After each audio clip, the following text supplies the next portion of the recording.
पाकिस्तान तो 1947 में बन चुका था, लेकिन नया पाकिस्तान जो था वो 2013 से शुरू हुआ था इसका असल सफ़र।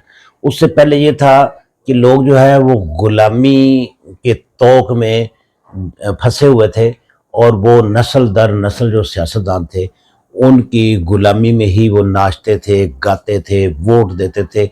यहाँ तक कि मतलब पैसे लेकर भी वोट देते थे, गली बनवाने पे वोट, सोलंग लगाने पे वोट, कोई इस तरह का अस्पताल बनाने पे वोट।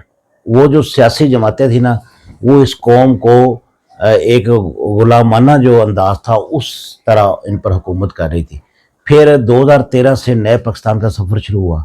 इमरान खान ने हमें वो शौर दिया जो ये कौम कभी उम्मीद भी नहीं रखती थी। इमरान खान ने फिर हमें आहिस्ता आहिस्ता ये सब चीज़ें बताई कि ये गलत है, लोग जो हैं आपको गुलामाना अंदाज में महकूम करना चाहते हैं। फिर इमरान खान ने हमें इतना शौर दिया, इतना शौर दिया कि लोग जो हैं इमरान खान के जो इतने दीवाने और मतवाले हो गए, उन्होंने फिर ये कहना शुरू कर दिया। ये असल शऊर है। अगर इमरान खान साहब आपसे आपकी दोनों बेटियां मांग लें तो क्या आप दे दोगे? मुर्शिद इमरान खान अगर इन दोनों के अलावा मेरी बीवी भी मांगे तो मैं वो भी दे दूंगा। मेरा मुर्शिद खुश होना